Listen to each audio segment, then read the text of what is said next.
Vamos a arrancar. Vamos a arrancar. Está grabando ahí, ¿no? ¿Chiquitos?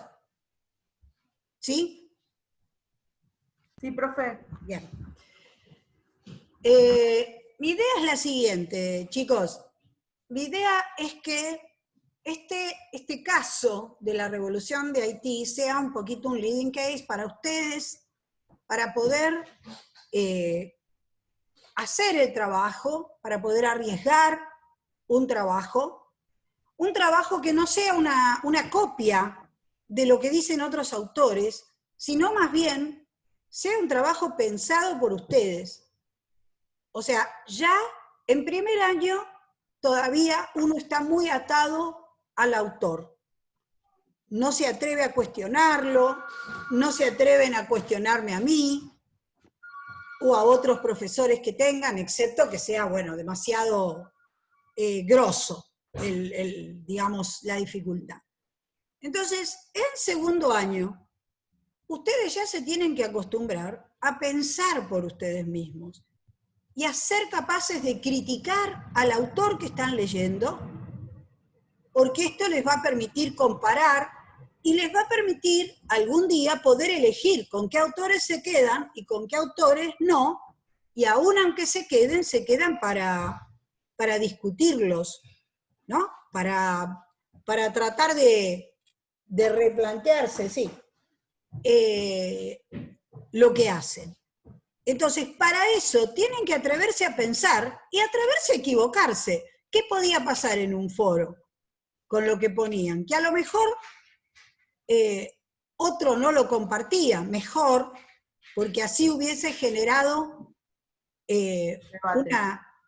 un debate, una duda. Pero si no lo hacen, ustedes mismos no van a saber qué poner. Es decir, lo que a lo mejor debe haber pasado, ¿qué es esto de interpelarse? Interpelarse es cuestionarse. Nosotros nos tenemos que estar cuestionando siempre, porque ustedes van a construir el saber escolar que va a llegar a los chicos. No lo va a construir otro. Ustedes van a silenciar y ustedes van a habilitar. Quieran o no quieran, va a ocurrir así. A mí me pasa a veces con las maestras cuando yo capacitaba maestras de primaria, la maestra de primaria se ata a un texto, o porque no sabe, o porque tiene miedo, porque no quiere conflictos, iba a decir la palabra quilombo. Entonces, ¿qué pasa?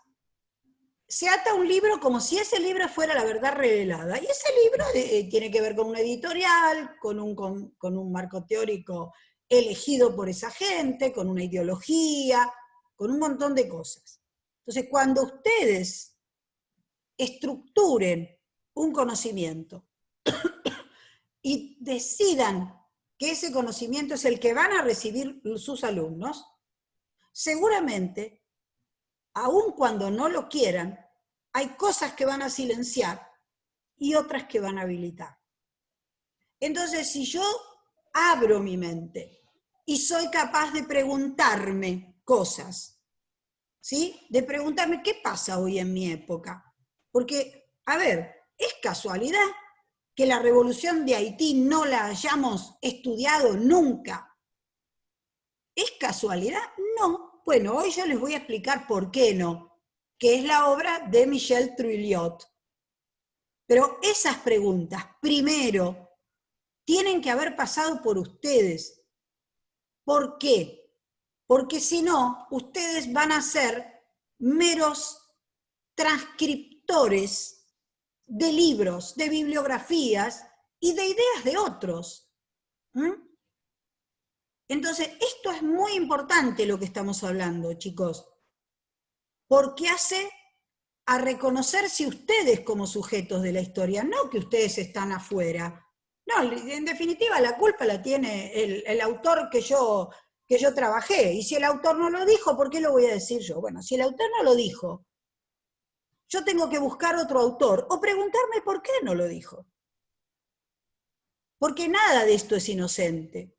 Todo tiene que ver con ideas, con tramas de significado, y con algo que analiza este antropólogo que les voy a describir hoy, que son las relaciones de poder. Entonces, yo quise hacer esto para que esto fuera un caso testigo para el trabajo que van a hacer ustedes. A mí no me interesa un trabajo de reproducción de textos. Sí me interesa un trabajo pensado. ¿Se pueden equivocar? Por supuesto. Yo también me equivoco. Y de hecho, muchas veces rebatí mis propias ideas y construí otras. Entonces, esto es muy importante, porque ustedes se tienen que dar un lugar. Ustedes no repiten los textos, ustedes analizan y después seleccionan lo que van a enseñar y lo que no van a enseñar, por las razones que sea, Esto es interpelarse por el presente. Esto es pensar el pasado porque me interesa el presente. Yo el pasado no lo voy a cambiar. El pasado fue. Pero sí puedo cambiar mi presente y puedo cambiar la sociedad en la cual están transitando ustedes y sus alumnos. Entonces, esto es lo que nos planteamos cuando decidimos elaborar un trabajo. Y hoy ya tienen que sentirse, voy a utilizar una palabra que les gusta hoy a la mayoría, que es empoderados. Tienen que saber que ustedes tienen el poder de poder pensar, de poder discernir, de poder elegir. Y de equivocarse, por supuesto, como todos nos equivocamos. Entonces, esto es lo que nosotros nos estamos planteando acá. Por eso, adrede, no les puse las pautas del trabajo, adrede, no les puse lo que escribí para ustedes, yo escribí todo un trabajo, se los voy a poner mañana en el Classroom, pero si no lo hice, fue porque yo quería dejarlos, no quería formatearlos, quería dejarlos solos para elegir. Por eso le contesté en privado a Foy, que realmente hizo un trabajo pensado, está muy bien lo que puso, muy bien. Pero yo no quería decirle, está muy bien, porque de pronto era decir, bueno, entonces tengo que seguir este camino. No, no sé. A lo mejor no. A lo mejor había que seguir otro. ¿Sí? Entonces, yo los entiendo. Ustedes están enloquecidos con un montón de cosas, es fin de año. Esto no es un reto ni una crítica. Simplemente es un análisis para poder entender cómo hacemos historia y cómo se tienen que manejar con respecto al conocimiento. No le tengan miedo al conocimiento. Toda opinión es un riesgo. Si yo no opino, no tengo riesgo, por supuesto, pero tampoco opino. Entonces no sirve eso tampoco, porque no me sirve a mí ni le sirve al que le enseño. ¿Cuántas veces ustedes me han dicho, bueno, soy muy apasionada, se enoja? No, no me enojo. Lo que pasa es que yo sé que mi opinión implica el riesgo de que no la acepten. Bueno, esto uno tiene que asumirlo y de alguna manera lidiar con eso, porque bueno, porque en la vida nos pasa eso, con todo lo que hacemos. ¿Sí? ¿Queda claro esto que digo? ¿Comparten esto? ¿No lo comparten? Cuéntenme, no se silencien, porque si no es un monólogo y no quisiera. ¿Están de acuerdo con esto que decimos? Sí, ¿Lo ven profe. así? ¿No lo ven así? ¿Cómo lo ven ustedes?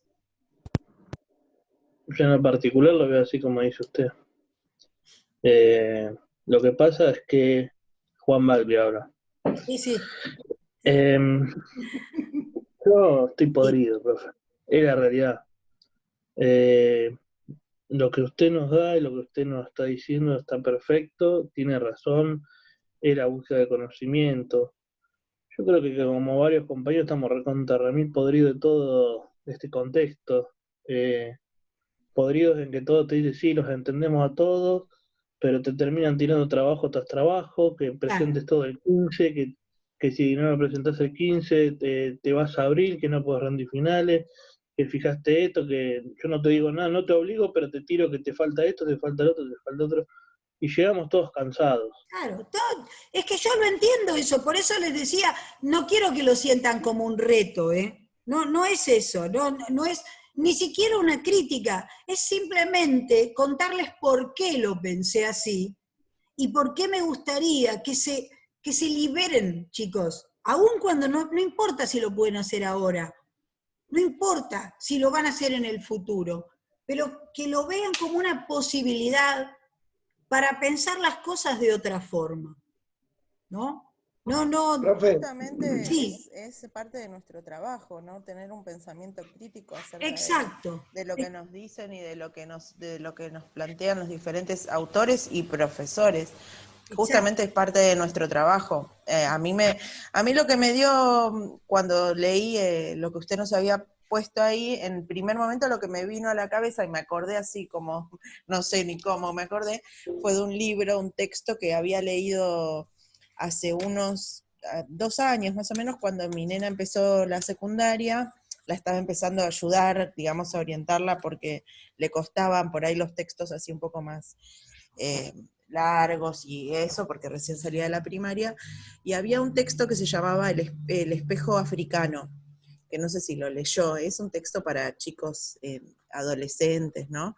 De Liliana Bodoc.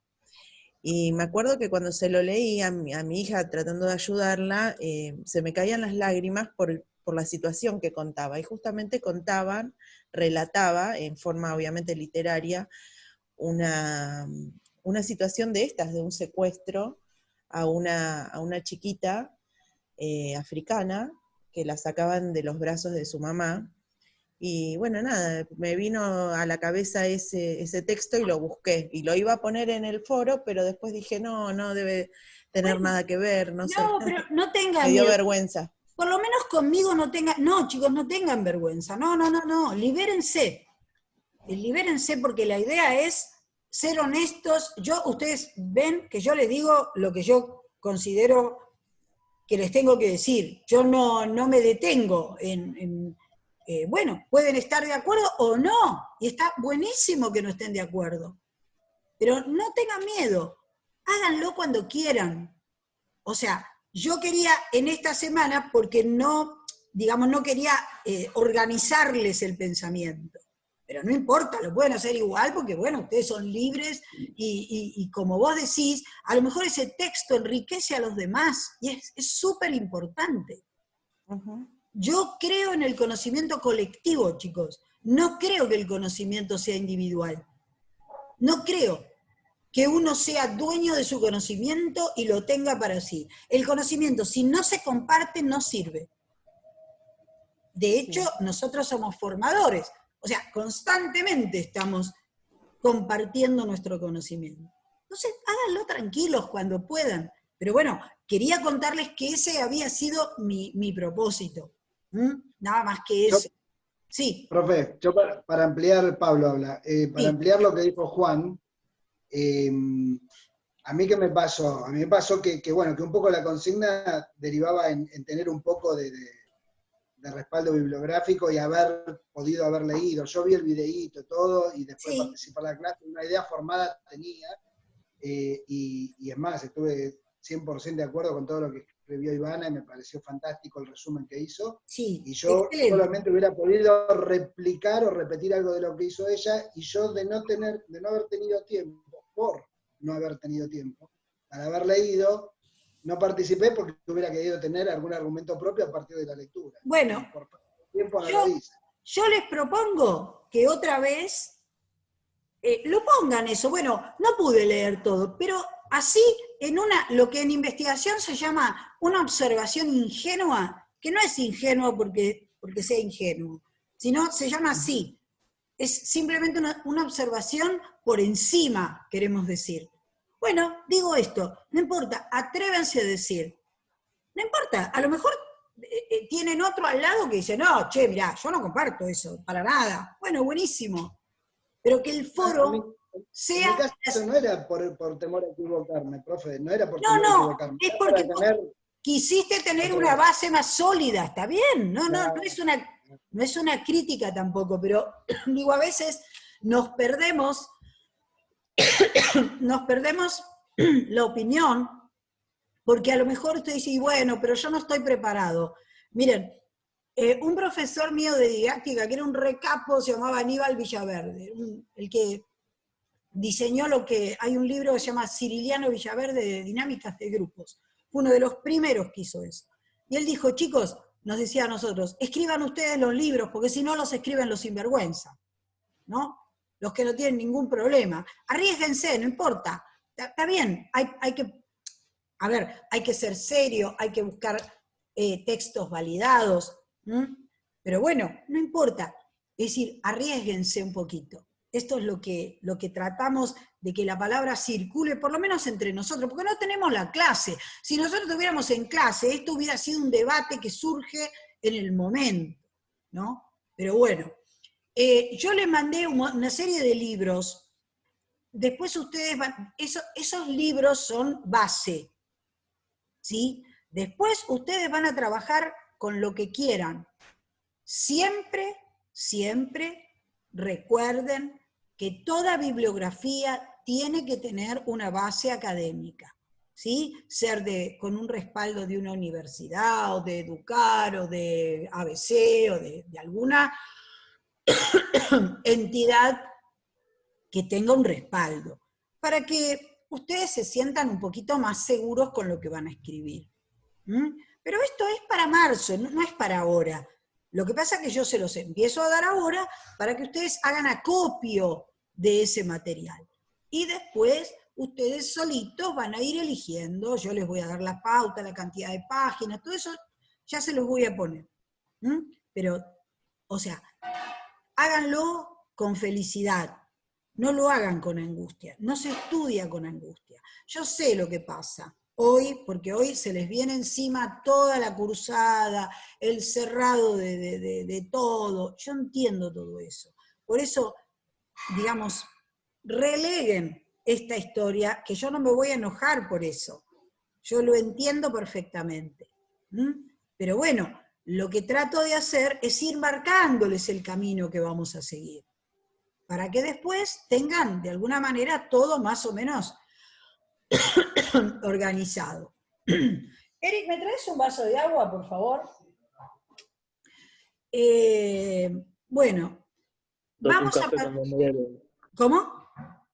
Un café con 2 medialunas. No, la cuarentena, las medialunas las he eliminado, chicos, si no, no me van a conocer, no.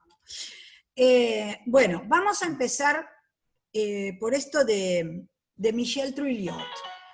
Michel Truilliot es un antropólogo haitiano que yo lo estudié en mi maestría de antropología, me pareció un tipo sensacional. Y me pareció eso porque... Gracias, Virginia. Me pareció eso porque... Y esto es, digamos, es muy de la antropología. La antropología mira otras cosas, ¿no? Que a lo mejor no se miran en otras ciencias. Porque como no le importa mucho ceñirse a un aspecto, yo digo que clava el cuchillo por el medio, ¿no? A ver qué hay adentro de eso. Entonces, él analiza las prácticas, más que lo macro. Después va a lo macro, pero él se para en la práctica, en lo que está pasando, ¿no? Hay un trabajo de la globalización de él que es excelente, Michel Truilliot. Ahí lo tienen igual en el apunte que yo les voy a pasar, ¿no? Es un tipo para ser leído, porque es súper interesante. Bueno, nos volvemos a conectar, chicos, cuando se corte, y seguro nos vamos a conectar 3 veces, porque tengo un montón de cosas para darle hoy, así que me banca. Entonces, ¿qué decía Michel Truilliot? Michel Truilliot en la década del 90, en 1995 exactamente, pone sobre el tapete, es profesor de la Universidad de Chicago, y pone sobre el tapete un hecho que nadie había considerado, que es nada menos que la independencia de Haití, ¿no? Y cuando él lo dice, justamente lo dice en su texto, hablan de la era de las revoluciones, y yo me acordé de mi librito, que tenía en la facultad de siglo XXI, que era uno de los libros más avanzados en ese momento, y hablaba de las revoluciones europeas, pero justamente es una nación europea, Francia, la que hace la revolución, la que nada menos pierde sus colonias. Entonces, indudable, esto no está acá, no figura. Y este era un libro capo, les puedo asegurar que la colección de siglo XXI había que tenerla leída, ¿no? Me acordé de este librito que lo tengo en la biblioteca, ¿no? Entonces, él lo pone sobre el tapete y dice, ¿qué pasó? ¿Qué pasó que un hecho como este, de la única revolución étnica que conocemos, la única revolución que además fue exitosa, después veremos lo que les pasó a los haitianos por otras razones, pero fue una revolución que fue exitosa, y una revolución que se planteó de la nada, ¿no? Y que tenía todo en contra, digamos, toda la hegemonía estaba en contra de esa revolución. Sin embargo, nadie habló. Entonces, él hace un trayecto para ver por qué no hablaron. ¿Por qué? ¿Qué pasó? ¿Qué fue lo que hizo que nadie hable? Nadie, nadie.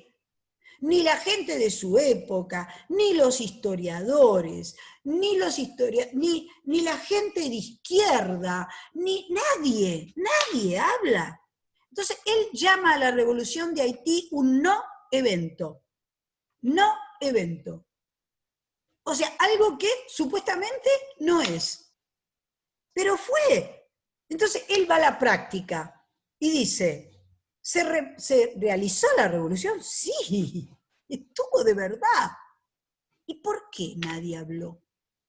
Entonces empieza a hacer un caminito, ¿no? Y dice que acá hubo un problemita. ¿Cuándo? Primero, cuando se hace la fuente, ¿sí?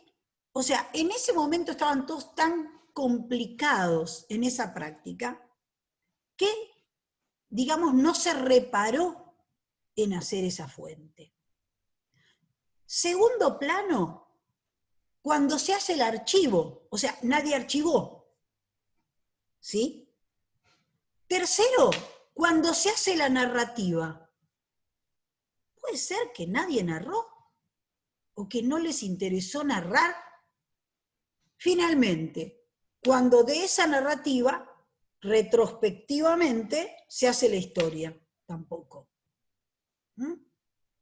Tampoco. Entonces dice, ¿qué pasó? ¿Qué pasó en este hecho que a nadie se le ocurrió contarlo, ni siquiera a nosotros mismos? Él es haitiano. Ni siquiera a nosotros. Por eso es tan importante el análisis que hace, porque lo hace desde adentro de él mismo, ¿no? Entonces, empieza a mirar y dice, bueno, ¿cómo se hace la historia? ¿Qué es lo que hacemos? Bueno, primero dice, hay un plano estructural.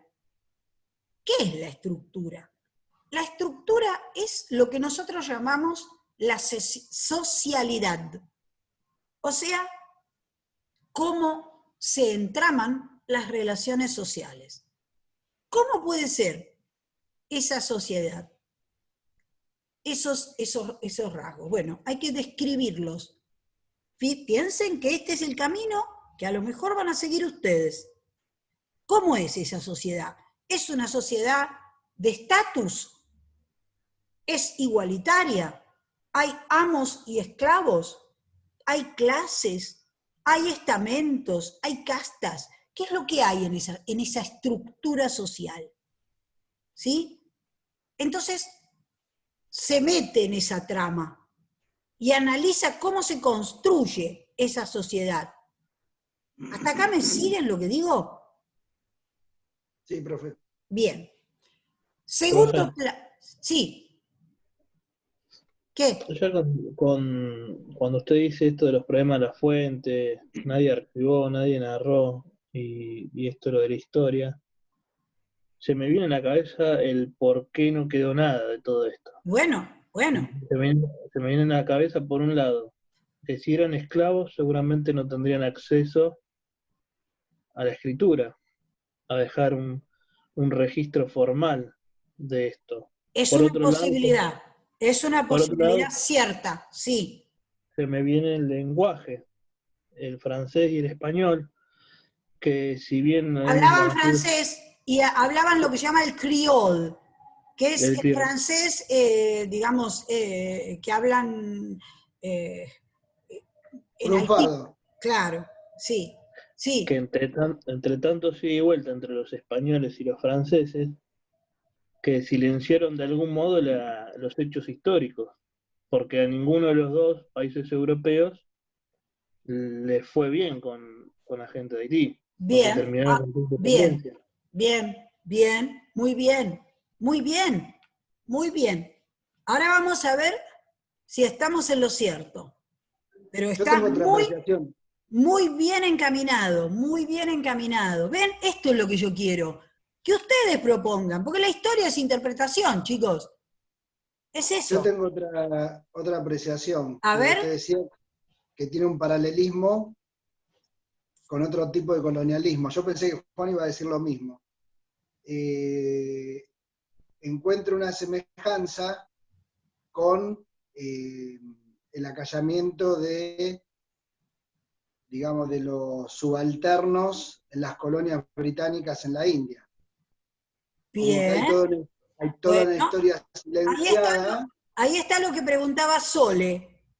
Esta es la interpelación que yo busco. Bien, seguí. Usted se refirió a no se archivó, no se escribió nada, en una segunda instancia tampoco, en la revisión tampoco. Y cuando uno ve lo del colonialismo, o sea, la crítica del colonialismo británico en Sí. la India, pasa lo mismo. Vos dijiste Está, una palabra clave, la vamos a ir recordando, colonialismo. claro, Vamos a dejarla aparte esa palabrita. ¿Mm? Sí, sí, bueno, y en los estudios de subalternos del colonialismo inglés, se ve lo mismo, pero algo exprofeso, ¿no? En el primer momento la omisión de cosas, en un segundo momento vuelta a omitir las mismas cosas, ¿Mm? y en un tercer momento volver a confirmar la omisión de todas esas cosas. Claro, si no está, Algo no está, ¿qué voy a completa, decir? no, pero completamente exprofeso. Claro, claro. Bien, entonces, las dos apreciaciones son súper profundas e interesantes, ¿sí? Ya después las vamos a recuperar. Segundo elemento, dijimos el primero es el estructural. Segundo elemento, elemento de contexto.